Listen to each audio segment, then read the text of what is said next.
Good afternoon. It's Wednesday, the 30th of August, 2023, just after 1 o'clock. Welcome to UK Column News. I'm your host, Mike Robinson. Joining me by video link today, we have Alex Thomson, Debi Evans, and a special guest that you'll see in about 10 minutes or so. So let's get straight on then with, the big news over yesterday and today is the ultra-low emission zones in London. And this was the Evening Standard tweeting this out yesterday. Sadiq Khan's controversial ULEZ expansion launched today, bringing 5 million more Londoners into the clean air zone.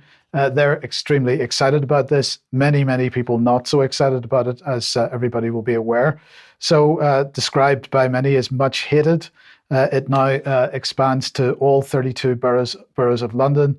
And as David was saying on Monday, £12.50 daily charge to drive what are described as the most polluting vehicles around London. This is likely to bring £2.5 million a day into the London City Assembly, and it's going to raise billions, of course. Unfortunately, yesterday it didn't all go quite so well because the website fell over pretty quickly, but I just thought we'd have a look at a couple of the comments that are out on Twitter. So this is Richard James. The expansion of the ultra-low emission zone got off to a turbulent start as saboteurs stepped up a campaign to disable its enforcement cameras. So more of this going on. Various demonstrations and so on. Yellow boards out in force.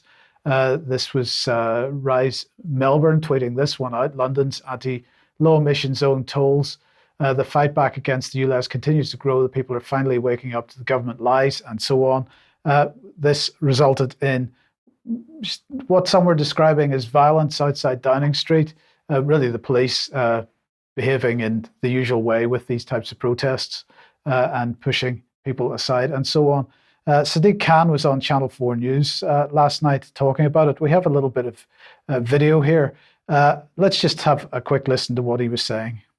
In absolute terms, what the ULEZ expansion will lead to is a 10% reduction in nitrogen dioxide from cars, a 16% reduction in particulate matter from cars. And in terms of absolute terms, we saw in central London a reduction of 230 tonnes of nitrogen dioxide, but the expansion will lead per year to a reduction of 363 tonnes per year of nitrogen dioxide. In terms of carbon emissions, we saw per annum a reduction of around 13,000 tonnes of carbon dioxide when the Central London scheme began.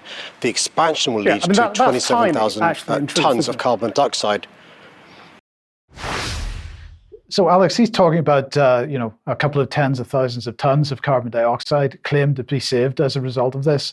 That's against an emission of something around, according to the official figures, something around 30 million tonnes in London as a whole. So it's a fraction of a fraction there. But this is clearly getting people motivated. It got them motivated here in the Netherlands first, Mike, where nitrous oxides became a matter of concern because of the arm's length government agency, RIVM. Claiming that speeds needed to be lowered on motorways here. So they're still at the equivalent of 62 miles per hour rather than the more usual 70 miles per hour. But magically, that's only in daytime and in the urban areas. At night, you can speed down a foggy motorway at full volume and never mind the nitrous emissions. So that particular lunacy hasn't come to Britain yet, but it's likely to follow. And what you see with Khan, of course, is that political literacy as to quantities and volumes is sorely lacking, perhaps not quite as badly as we saw with the congressional and Senate hearings recently, of course, where Al Gore got a real drubbing for not knowing figures, but it's a drop in the bucket wherever you look. Yes. Okay. So let's just have a look at this then. This is the Geospatial Commission charging ahead. And they are looking at using location data to boost local EV, electric vehicle charging points, and so on. This is a massive data gathering exercise, but I just wanted to highlight what they said in the first paragraph of their press release, because it's related to this. By 2030, the sale of new petrol and diesel cars will be phased out, and by 2035, all new cars and vans will be zero emission. The transition to EVs will be enabled by a dependable, well-located public charging network that local authorities are ideally placed to help to deliver. Now, of course, Sadiq Khan is becoming the poster child for the opposition, and rightly so. But this goes well beyond him. Now, here's Martin Rolfe, NAT's chief executive. This is the National Air Traffic Control System chief executive. Of course, the last couple of days we've had this issue of flights being cancelled and so on as a result of a so-called technical issue, technical failure. So the statement on this was, I'd like to apologize again for a technical failure yesterday. While we resolved the problem quickly, I'm very conscious that the knock-on effects at such a busy time of year are still being felt. He said NATS exists to allow everyone flying in UK airspace to do so safely. Very occasionally, technical issues occur that are complex and take longer to resolve. He went on to say, this is what happened yesterday. At no point was UK airspace closed, but the number of flights was significantly reduced. And initial investigations of the problem show it relates to some of the flight data we received. Our systems, both primary and backups, responded by suspending automatic processing to ensure that no incorrect safety-related information could be presented to an air traffic controller or impact the rest of the air traffic system. There are no indications that this was a cyber attack. So what appears to have happened is that they received some data from one of the airlines, some flight data, which was entered into the system, and the system fell over at that point and stopped doing its automated processing. Now, we're talking about air traffic control systems here, and we're expected to believe that those systems are so lacking in robustness that a mistake in some of the data provided caused the whole system to fall over. Particularly interesting, the coincidence that it happened on one of the busiest days of the year. So we might have a view on this, but I wanted to highlight this from Toby Young this morning, because really what we're seeing here, whether it be through ultra-low emission zones, the drive for electric vehicles, and the inconvenience on the railways and in air now, is absolutely a drive to get rid of travel altogether. It seems that's how it appears. Alex, I don't know what your thoughts are on that, but I like that little cartoon that Toby Young was pushing out this morning, because everything is sort of breaking down in terms of travel, and we're supposed to expect to believe that is accidental or mistakes or what? Once again, Mike, it's the cross-jurisdictional approach that sheds light on where this is coming from, because different things are thought to be get-awayable with in different jurisdictions, if you like. Just yesterday, I was strolling back from shopping in my Dutch city, and I saw that some of the political factions on the city council had put a poster up that some of the keynotes put in their private windows, which is how I found out about it, in someone's window there, saying they're going to have a meeting next week on getting cars out of urban spaces. This is an absolute necessity, and the whole blurb, much more Dutch than British, was about how do we get the plebs to go along with it. And interestingly enough, in the Dutch variant, they brought along the city's poet laureate, of course funded by the public purse. So different approaches to the same end, which is get people to be content living in one box and not moving very much. Indeed. We'll talk about this a bit more in extra, I've no doubt. Let's move on to Debi now. And Debi, we've got a guest, Dr. Ros Jones, with us today. Take us through this. Yes, good afternoon, and thank you very much. Well, there seems to be an onslaught of pharmaceuticals coming down the line at great speed for babies. And we've mentioned them many times before. First one I'm going to highlight for RSV, which is respiratory syncytial virus. This is a product by Pfizer with a bit of an unpronounceable name, Abrysvo. I'm sure Dr. Jones will correct me.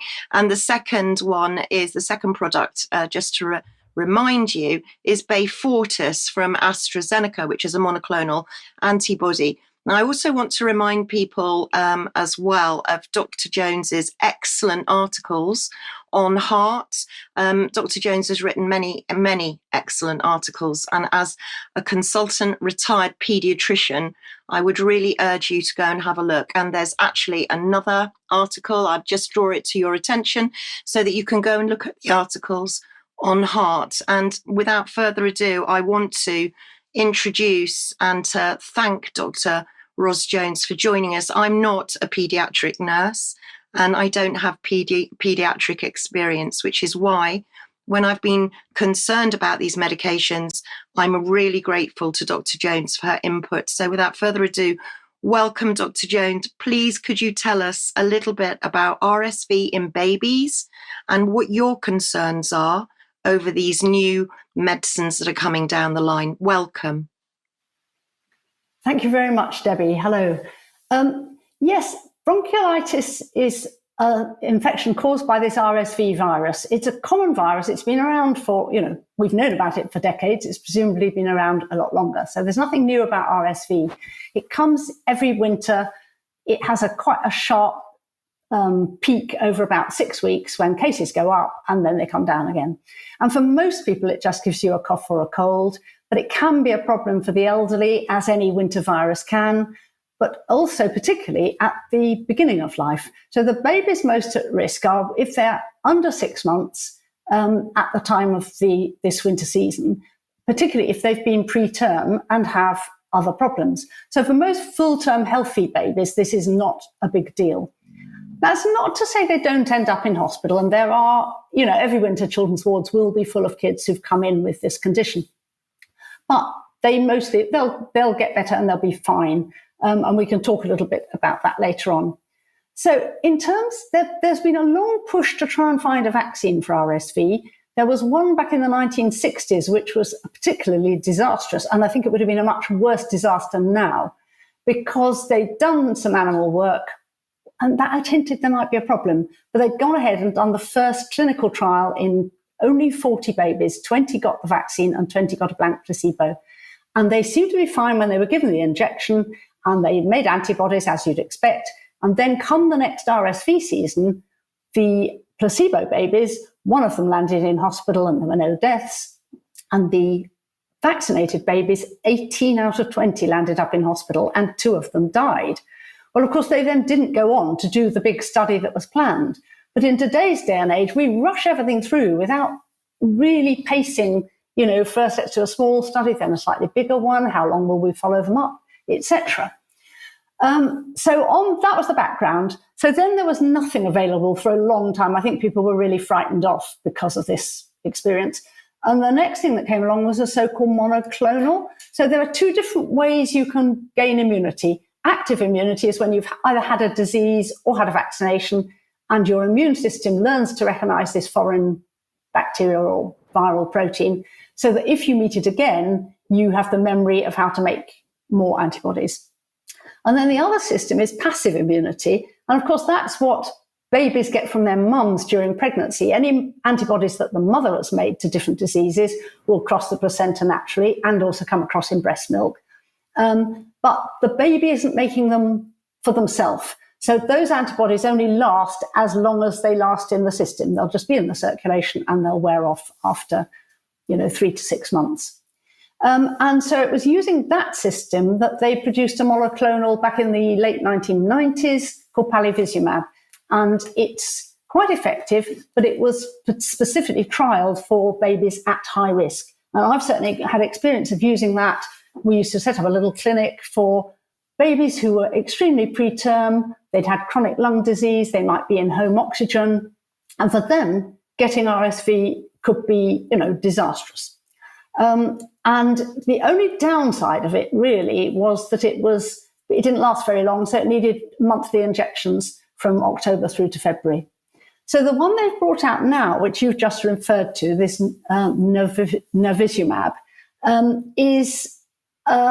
has the advantage that it's only one injection. It seems to last for 6 months. So they would give it at the beginning of the RSV season. So if you look at the Green Book, which is the sort of vaccination Bible, it's not been updated and it's still got a nice chart there for who should get palivizumab. And it's worth having a look at that because if they follow that for this new monoclonal, I would have no argument about it. But what they seem to be doing is they've conflated, if you look at the reports on this navizumab, they've included a load of studies of full-term healthy babies. And the benefit from those for hospitalizations, we're not talking about deaths because babies don't die of this in the UK, they just don't. But full-term babies, they've reduced the hospitalization rate from 1.6% to 0.6%. So you could say that's a sort of 70% reduction, or you could say it's a 1% absolute reduction. So it's not, is it really worth giving this to every baby when we don't have any long-term safety data? And what worries me is any vaccine, you can make a good case for that individual vaccine. But what we're doing is constantly adding more and more to the system. And we don't really have any long-term data on the cumulative benefits of lots of vaccines, whether active or passive, as in this case, and how it affects the developing immune system for a healthy child. And that immune system's got to last them for life. So that's my concern. I think they're rushing this because it's convenient. It's very expensive. And if you look at death, somebody's done a freedom of information for the last 10 years to the Office of National Statistics. And the average death rate per year that they've linked to RSV for the whole population was 5.3 deaths per year. That was 3 per year for over 60s and 2.3 per year for under 60s. There have been several years with no deaths. Now, this is very different from third world countries where, like anything, like measles, for example, is a killer if you're malnourished. And RSV bronchiolitis will be a killer if you've got no access to hospitals and oxygen, etc.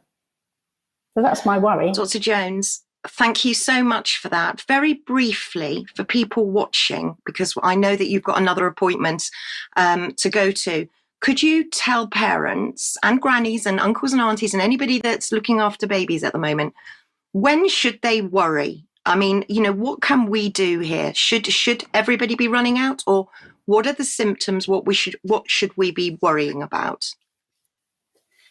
Well, I think the obvious symptom is when a baby's too breathless to feed, because most babies, when they get bronchiolitis, they might breathe a little bit faster, but they're pink, they're a good colour, they're still, plenty of eye contact, they're feeding well, they've got wet nappies. And because it's a viral infection, you can, afford to watch them. But some of them that you can see they're working harder and harder, and because of it's hard work to move the air in and out, they can't breathe deeply, therefore they breathe more quickly, and they get to the point where actually they're too breathless to take a feed properly. And those are the babies that definitely need to be in hospital, because they might just need to have a feeding tube and have the breast milk or formula down the tube for a few days until the virus infection clears. And of course, the other big warning sign was if you're worried about their colour, because of course a small number of these babies might end up needing oxygen. But the proportion, you might have one, in the hospital where I worked, we would have 1 or 2 babies each winter who needed to go on a ventilator for a few days. But we'd have plenty who came in and just had to be given a little bit of oxygen or just feeding and then went home. But the vast majority of the babies in the town never came anywhere near hospital, and that should still be the case.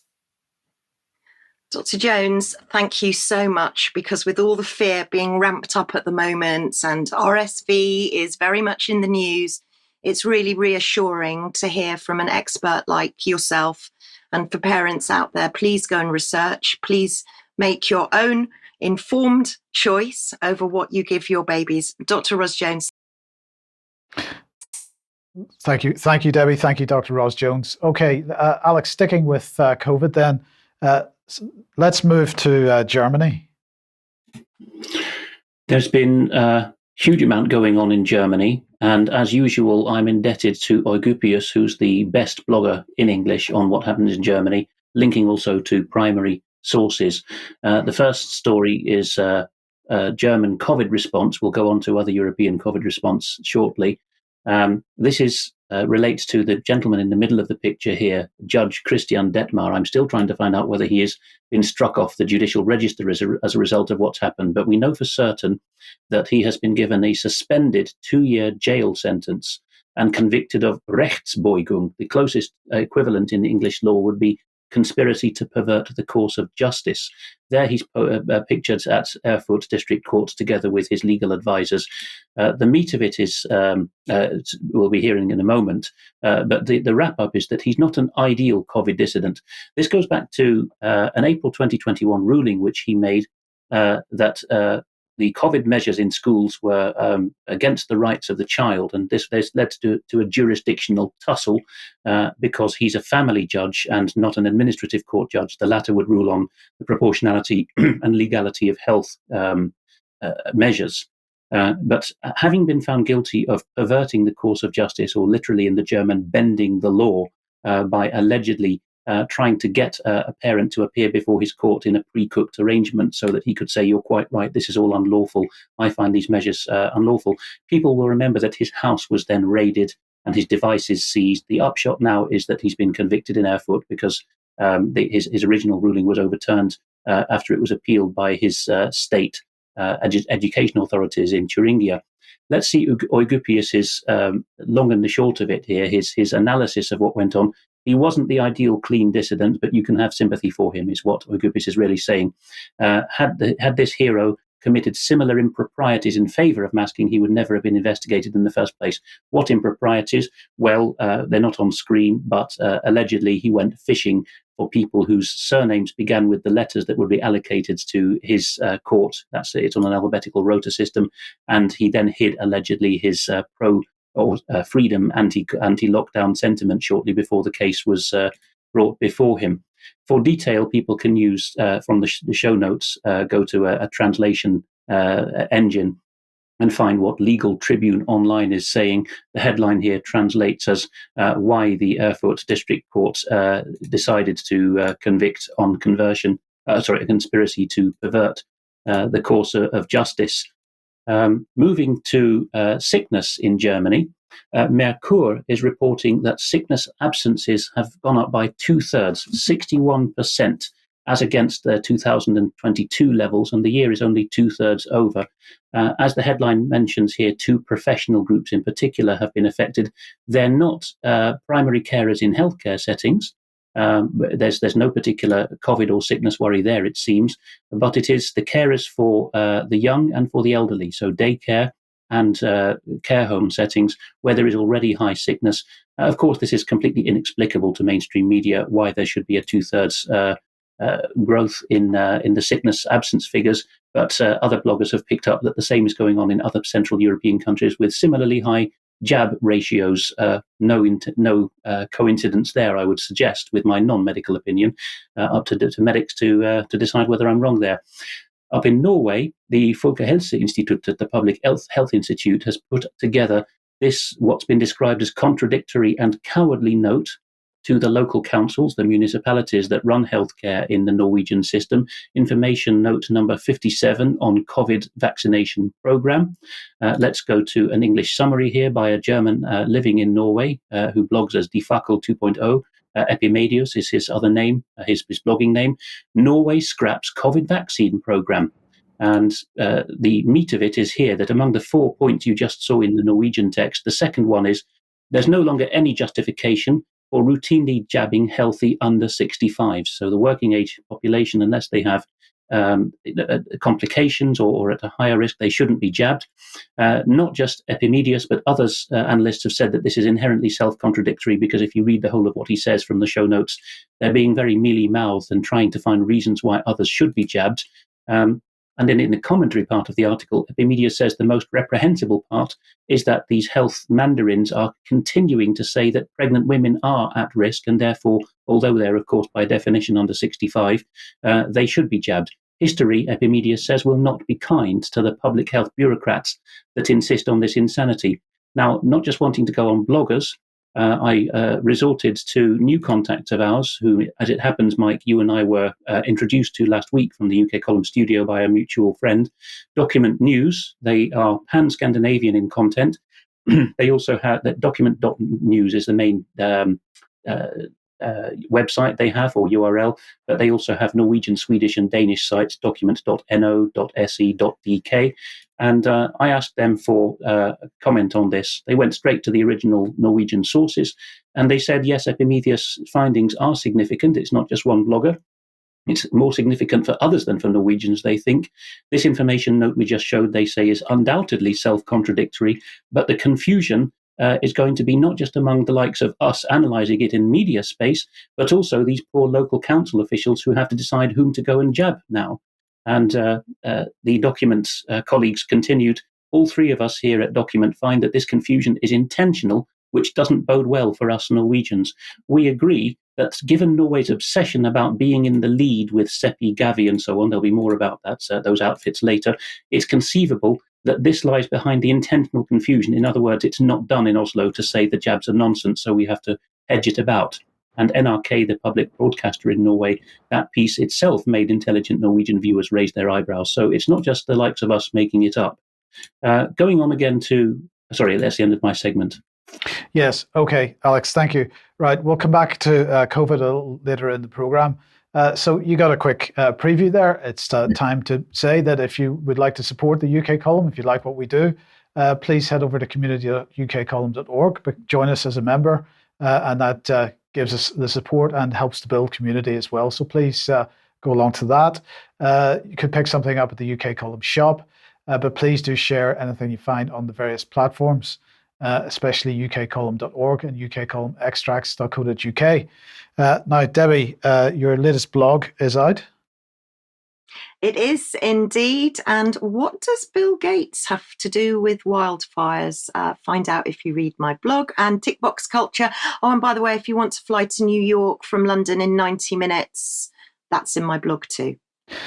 Okay, tomorrow at 1 p.m., the interview slot is going to be filled by Brian speaking to Clive de Carl. It's been quite some time since we've spoken to Clive, but get along to that if you possibly can, 1 p.m. tomorrow.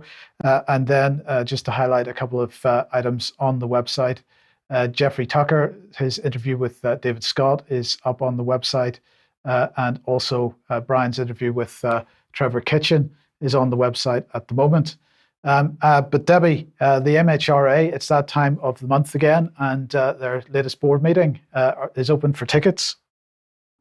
Yes, I had to write to them to remind them that I'd like the link, and there you have it. Please roll up time. Please join the MHRA board meeting on September the 19th. Tickets are free, and they need to know that we're watching them. Okay, and Alex, a couple of mentions from you. Yes, we have now got the professional wedding photos back from the UK column wedding of Mr. and Mrs. McCaddy. I picked out a couple that viewers would particularly find delightful. Here is Brian in his avuncular role reading the lesson at the altar. And here is David and Brian on the back of the Routemaster. I thought better than putting one of you in, Mike, because I know that you don't like these candid shots. But here's the other two hopping on the Routemaster and toasting the couple. And I thought a good slogan or caption for this would be, having done a hit and run on the narrative, our heroes made good their escape. Yes. Okay. And NHS Ayrshire? We have on the website a double billing from David Tate, who continues as a concerned citizen to rake through, I think he'll be doing in total all 14 of the NHS health areas in Scotland, having asked them under the Freedom of Information legislation, how many deaths specifically from or of COVID rather than with COVID or COVID as underlying causes there were. Region after region is saying a handful. So here we have Ayrshire and Arran, a populated part of the west of Scotland, and Scottish Borders, more thinly populated, but a major area in Scottish healthcare. The claim here is stronger, and I think well reasoned, that there was in fact no pandemic whatsoever in the Scottish Borders, and that's not just from the health statistics from the councils and NHS, or from the NHS rather. It's also the funeral data from the council showing that there's no increased mortality. Yes. Okay. And one final mention from you on some advertising, perhaps. Yes, we found this a good opportunity to say why we don't produce stickers. We're sometimes asked to in the UK column shop, but we prefer this kind of thing, which is our good friend Jason Leosatos finding that someone's advertising for UK column. That's on their own property in a car. And for those listening in audio, the car window has a sticker or a notice saying UK column news is the news they don't want you to know. But if we put out stickers, of course, we have a problem that people write shirty letters to us saying, call your dogs off because your people, we don't actually make the stickers ourselves, have been plastering our campus or shop with stickers and you're liable, which we're not. We don't produce the stickers for that very reason. Yes. Okay. Let's move on to this then. And nuclear weapons. Now, the question of whether US nuclear weapons are located on UK soil or not seems to be coming back into the news. So this is from November 2022. This is the Federation of American Scientists Lakenheath Air Base added to nuclear weapons storage site upgrades was what they were reporting back then. So this is what they said. US Defense Department documents show that NATO has quietly added the United Kingdom to the list of nuclear weapons storage locations that are being upgraded. The documents do not identify the specific facility, but it's believed to be US Air Base at RAF Lakenheath in southeast England, approximately 100 kilometres northeast of London. And they highlight this document, which says that in addition, NATO finds infrastructure required to store special weapons. And special weapons is the name that they give for nuclear weapons within secure sites and facilities. NATO is wrapping up a 13-year, $384 million infrastructure investment program at storage sites in Belgium, Germany, Italy, the Netherlands, the UK, and Turkey to upgrade security measures, communication systems, and facilities. So that was in 2022. A new article has come out from the same source, the Federation of American Scientists. It's entitled Increasing Evidence that the US Air Force's Nuclear Mission May Be Returning to UK Soil. And this is from the 28th, so for a couple of days ago. And this is what they're saying. New US Air Force budgetary documents strongly imply that the United States Air Force is in the process of re-establishing its nuclear weapons mission on UK soil. The Air Force's financial year 2024 budgetary justification package dated March 2023 notes the planned construction of a surety dormitory at RAF Lakenheath, approximately 100 kilometres northeast of London. Now, the surety dormitory was also briefly mentioned in the Department of Defence's testimony to Congress in March 2023, but with no accompanying explanation. Surety is a term commonly used within the Department of Defense and Department of Energy to refer to the capability to keep nuclear weapons safe and secure and under positive control. And in this case, what they're building is dorms for 144 staff on the site. So if we put that back on screen for a second, we'll look at the actual document. They say that the current situation here is marked with the red box. With the influx of airmen due to the arrival of the potential surety mission and the bed down of 2 F-35 squadrons, there is a significant deficiency in the amount of unaccompanied housing available for E4s and below at Royal Air Force Lakenheath. So, Alex, I don't know what your thoughts are on this. Are we going to see the Greenham Commons style protest in the next year or two? We could, although it's out in the sticks in Suffolk there at RAF Lakenheath. Like all these RAF bases with US Air Force personnel, you might as well call it USAF Lakenheath, USAF, or NSA Menwith Hill, but we call it RAF for show. The E4s, if memory serves, are the skilled equivalent of NCOs, Master Sergeant. And so if they're anticipating there's a shortage of beds for them, they're wanting these young, certainly not unskilled, but the know-how operatives to come over early career in order to man the bombs if parts of America have been wiped out, is the long and the short of that. This project of 6 countries that had a mixture of either US Air Force or National Air Force operated airdropped nuclear bombs was really avowed by Dutch Prime Minister Ruud Lubbers around the same time as the John Major premiership, who was Dutch Prime Minister and who blabbed which Dutch base it was. At least a couple of the continental countries get to drop these bombs themselves under the various protocols they've agreed bilaterally.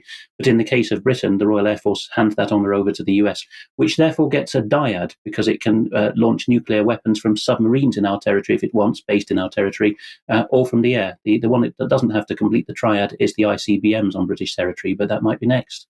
Now, very, very briefly, Alex, do you think, I mean, I was surprised to see Turkey listed there, but nonetheless, do you think that should those weapons be brought back onto British soil, we'll be told about it, or will they be brought in secretly? No, I think the US is extremely strict in its bilateralism here. So we might find out from the Turks through NATO channels or our own bilateral channels, but there won't be a squeak from Uncle Sam there. Yeah, okay. Okay, let's come back to Germany then. And will the Gates Foundation getting money? What's going on? This comes from parliamentary questions asked to the German government, not this time by Alternative for Germany members of parliament, but from Die Linke, the left, which has an anti-globalist wing. It's a very split party these days. So the Daily Skeptic comes along with the headline, Germany has partnered with Gates Foundation to the tune of billions of euros. The pseudonym here, Robert Kogon, is for a specialist somewhere in Europe. And this is the one to read first from the show notes, because Kogon points out that it is in fact a partnership. In other channels, on other platforms, it's been misreported, misunderstood, as if it was a bung of money just from Germany to the Gates Foundation or vice versa. But really, the public-private partnership is completely seamless here. The trouble is that if you go to this source document, which comes from Transparenztest, a German site wishing transparency, they first picked up on and popularized the fact that these parliamentary questions had been asked. But sadly, the first US reporting, the first reporting in English, made the mistake of understanding Milliarden Euro as millions of euros, and reported scandal. Nearly 4 million euros has been given by the German taxpayer to the Bill Gates Foundation. No, milliard means billion. I have the full website here in front of me, and I won't read it all. But the first parliamentary question was replied to giving a table, which, if you go to this German page on the show notes, you will find that even if you can't read German or don't want to use a search translation engine, you'll find sharp, clear tables, mostly in English, of what's been given. The first question was, what project are you currently funding with private organizations? And that was a cool 450 million euros, just shy of €500 million. And then the second question is the real shocker. Asks the question the other way around: which organizations and programs are you partnering with, partnering on with private organizations? Again, not personalizing it to Gates or the other ones that are mentioned, Gavi, Rockefeller, Britain's own Wellcome Trust, but they're all mentioned here. And the answer to that, if I find the figure here, is 3,365,781,847 euros. Also, question 9 is of interest, which is how many or what are the private organizations in which the federal German government has as a voting seat for these purposes? And they put an attachment together to answer that question. None of the big boys like Gates and Gavi have a German government person on the board. But it really is a question of money flowing together, because of the 31 projects mentioned, 24 in this parliamentary reply were money solely going from the German government, German taxpayer, I should say, to the Bill and Melinda Gates Foundation. No other private private organizations were involved. But for the shocker, you go to this more populist website, Slay News, and you will see here that it's Bill Gates population control programs. Just a glance at the website will show you that, of course, they're trying to take a particular populist angle here, but not, I would say, that's particularly wrong. They're talking here about there's an organization mentioned halfway down this page called Better Than Cash, which is an organization which is Gates funded, and the Germans are paying for it with their tax money. And that's for the Philippines. Whereas in Malawi, what they do with the German taxpayers' money that flows together with Gates' money, Gates has a lot of his own money put into this, is telling the Africans to stop having excess children. Okay. Well, Debbie, let's come back to you then. And the latest COVID.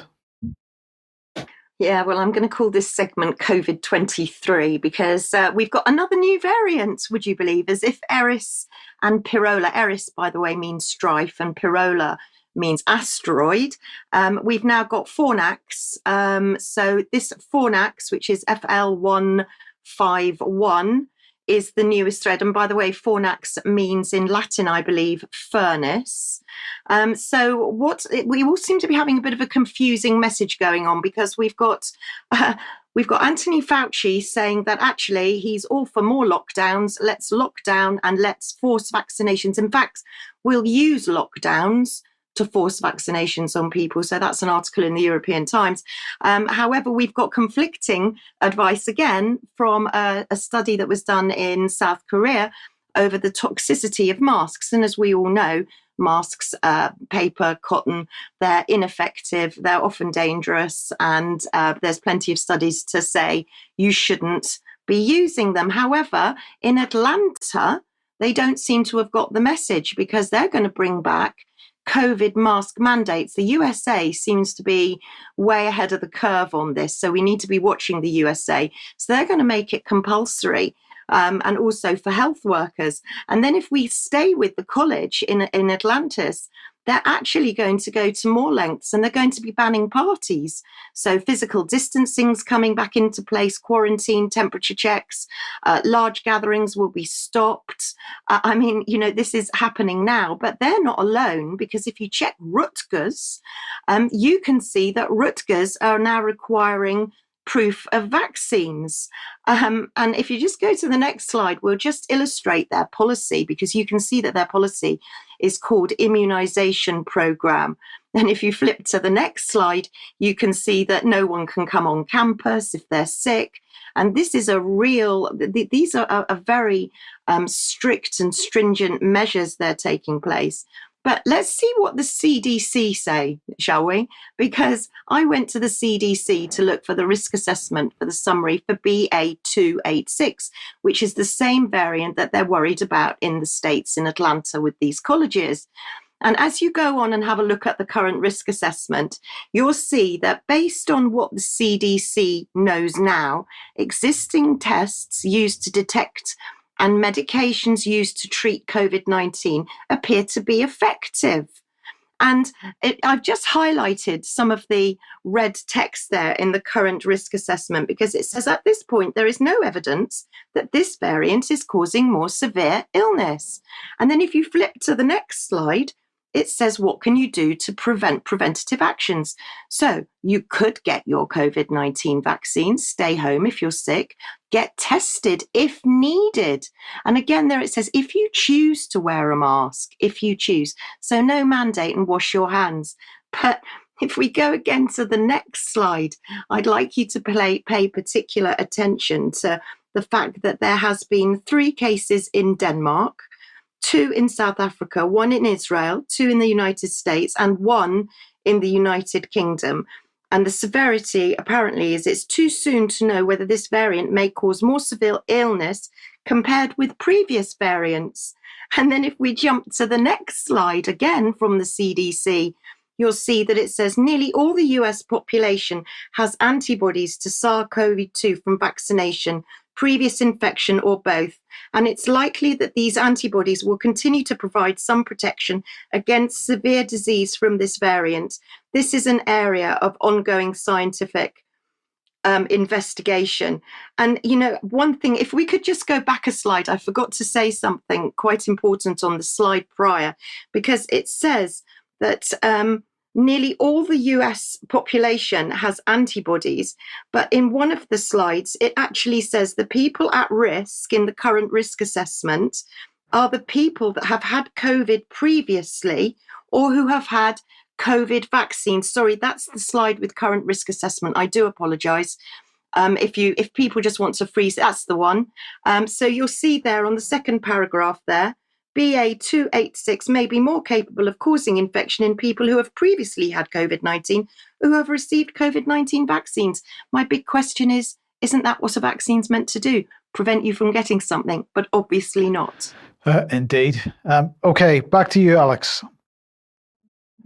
Yes, German horrors get worse, actually. We start this segment with something that's nearly 2 months old in Der Spiegel, in their Panorama imprint, which goes deeper into societal issues. At this point in early July, they were reporting that the northern states of Lower Saxony, Niedersachsen, had decided to put a stop to what was called a Körpererkundungsraum, or a body exploration space, at a nursery. A Kita, a German acronym, is a daycare center for preschool children. And there were already plans at this point in one particular nursery, Kita in Hanover, to have a groping area specifically for children to explore themselves sexually.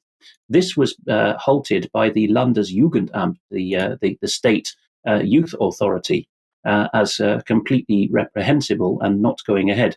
People thought that issue then had gone to bed in Germany, but of course it is a state-by-state issue in this federal system the Germans have, with 16 states with widely differing governments and persuasions.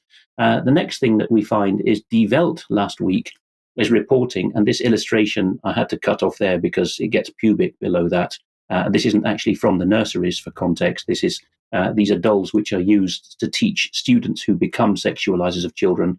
Germany's only dedicated sexual education course in another state, but that's what Die Welt used to illustrate the piece. What they're reporting here under the title "Where Men Give Birth to Babies and the Words Man and Woman Are Taboo" is that there are now 2 nurseries in the next state to the south, a very different context. It's got a Green Party-led government. It's got a Roman Catholic tradition rather than a Lutheran one. Sometimes these things actually make a big difference on a local level, sometimes for ill and sometimes for good. So what we find is that this matter has reared its head again in this state, Nordrhein-Westfalen. Just a few miles over the border, actually, from where I'm talking to you, are these places that are being talked about in this article, that North Rhine-Westphalia, it doesn't say so in this piece, but with a Green Party-led government now, see things differently from Lower Saxony, because children need to understand sexual relationships, and they can't be prohibited from masturbating at these nurseries. This is language which has come from the children's ministry in the state, not from the nurseries themselves. The only thing the ministry is putting a stop to in the case of this other state, North Rhine-Westphalia, is that you can't have separate rooms for groping yourself as a small child. These should not be provided. This leaves the prospect open that the other things that are talked about, the masturbation and the sexualized doctor play, which is a big focus of these nurseries, perhaps will go ahead as before, but there will be no private spaces for it. It will be in view of the adults, which gets darker and darker. The next extract says that children will be allowed in these policies from these nurseries to withdraw to a protected area to discover themselves bodily and to satisfy themselves. This is already happening at this nursery in Kerpen, just over the border from here in Western Germany. There is the nursery's sexual pedagogy plan, which has been dug out by bloggers. It is supposedly a Roman Catholic nursery dedicated to, or in the name of St. Rochus, which makes it even more surprising. I understand that in Roman Catholic history, St. Rochus is one of the 14 helpers who are strong in intercession. But look at this. I'm not proposing to read this out because it's disgusting, but section 10 of their policy, which has not been contradicted by the state government now, is that there's that much detail on the page about young children's right to masturbate. To write 8 paragraphs about young children and masturbation is perhaps in itself rather shocking. But it gets worse even still, because this stuff is just a warmed over version of this from 10 years ago. Jörg Maywald is the expert who's written this academic-looking book on teaching sexuality at nurseries, at Kitas in Germany. And as the blogger, who we don't have a slide for him, but it will be in the show notes, Eugupius has managed to find out, Maywald's arguments here have prevailed and have found their way into the policies. And if you're wondering where this leads, well, it can go to an international level. David Scott wrote this more than 5 years ago now, that Peter Newell was convicted for child molestation, and yet he was the author of the handbook for implementing the 3-volume UNICEF manual on the rights of the child. So it looks like figures like Maywald are doing the same in Germany and saying children have a perfect right to explore their bodies and masturbate.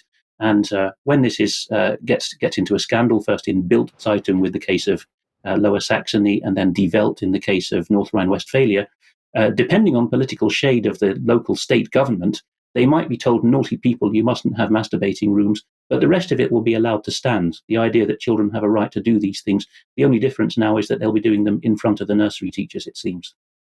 Yes, yes, go ahead, Alex. That's straight into the Netherlands, because here in the Netherlands, there is a council. It's obviously Christian-based with the name, it has Bijbelsberaad MV, which means the Council on Biblical Manhood and Womanhood. They are just doing a cover story here for something I'm about to show the source for in a moment, which flags to people's attention that the Dutch protocol for teaching trans children, or rather treating trans children, which has now become an international touchstone among trans advocacy, is perhaps going to go the way of the dodo soon. People like to say that the Dutch protocol, like everything else, the Dutch approach in this and that, is so enlightened and we must follow it.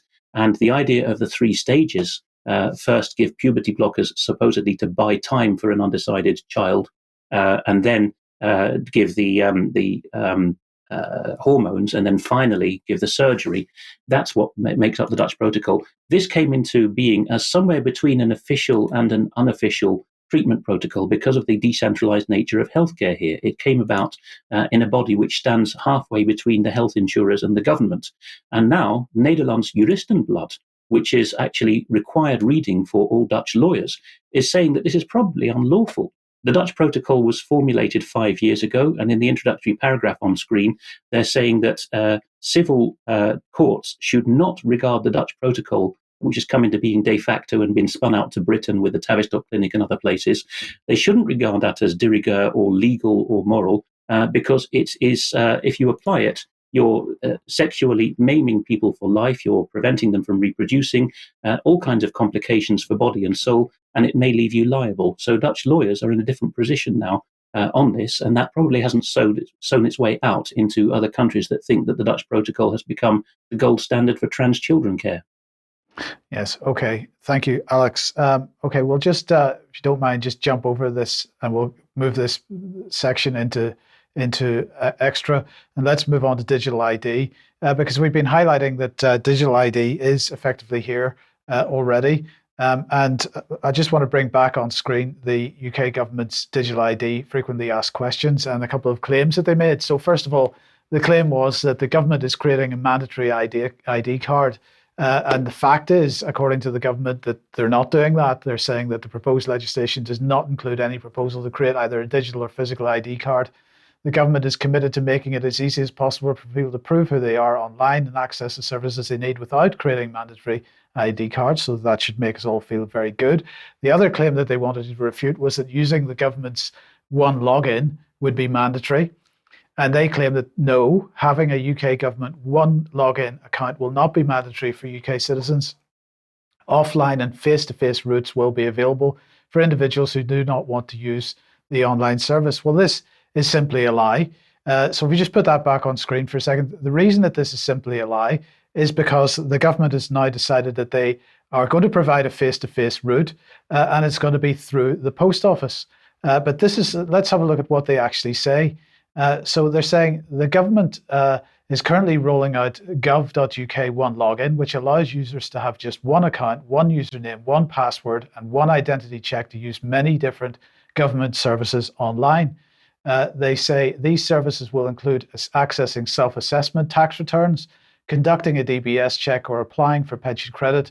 The free in-person system will enable those who find using a digital platform more challenging to visit a local post office branch where they can verify their identity in person using the one login system. So to suggest that there's going to be a face-to-face option, which means you don't have to use one login, is simply wrong. They're now just simply rolling this out to post offices so that there is somebody that you can go to get help with using the one login system. Then the question is the post office appropriate for this? So let's look at one of the other claims the government had wanted to refute, that sharing data in this way will erode my privacy rights. Well, since local post offices tend to have local staff in your local community, potentially people that you know, are you happy to go and get them to help you with your self-assessment tax return or to help you with your pension claim or whatever? Is this the kind of level of privacy that you are prepared to expose to staff within your own community? Then the other claim that the government was wanting to refute was this will make it easier for hackers to get hold of my data. And they're saying cybersecurity is a critical priority for the government. We recognize how important it is to protect users and their data and have robust measures in place. Well, my question is, okay, the post office itself, I'm not aware of any particular cybersecurity issues with the post office, but we cannot forget the Horizon scandal. So the post office has absolutely demonstrated that they cannot be trusted with IT systems. And for those that aren't in the UK and don't know this story, I'll just read what they say about it. What has become known as the Horizon IT scandal involves a dispute between post office and a group of postmasters, which took place over many years.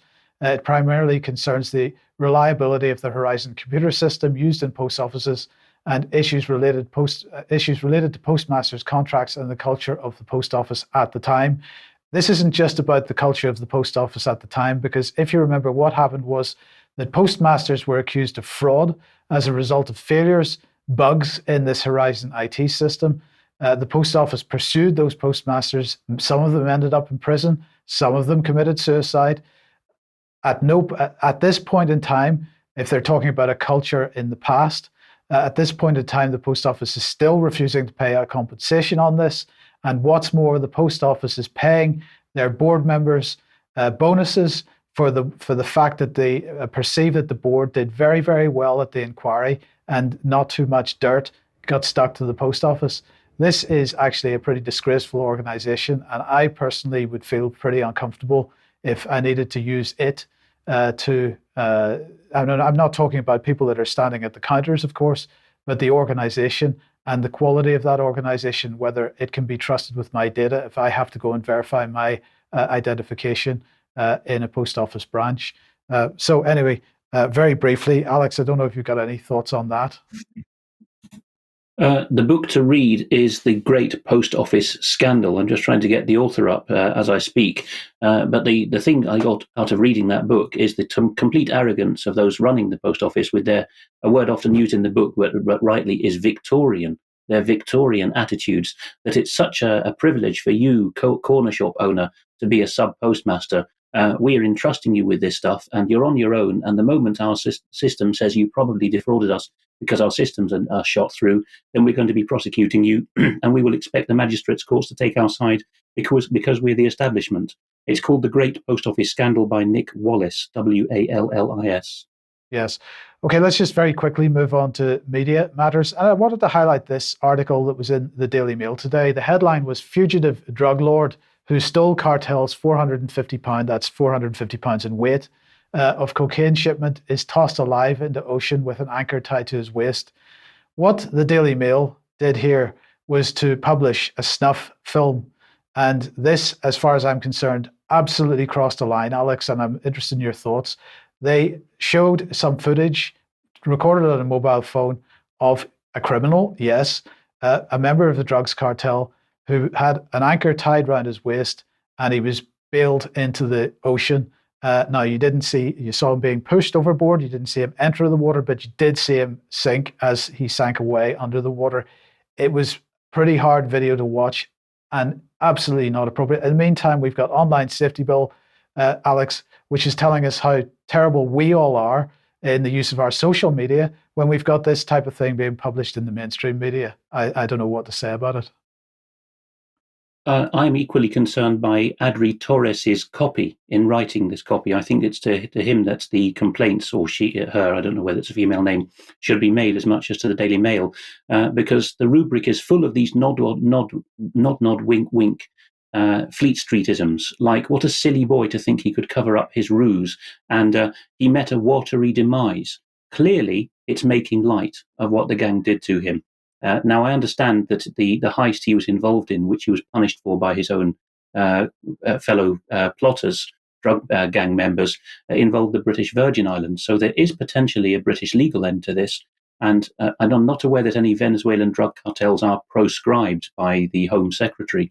But the Daily Mail could be skating on thin ice there legally, going back to, I think it's Section 12 of the Terrorism Act 2000, which makes it a criminal offence to elicit support for a proscribed organization. Many people who've been involved in ethnic terrorist organizations or freedom fighters to some in Britain have found themselves on the wrong end of the law for that section, for putting up photographs of people doing their criminal or terrorist, according to people's opinions, activities. I don't see how this is morally any different. Whether it's legally any different may have to be taken to case law. Yes. Okay. In the meantime, EU and the Digital Services Act. A quick enlightener of what can be done on Twitter.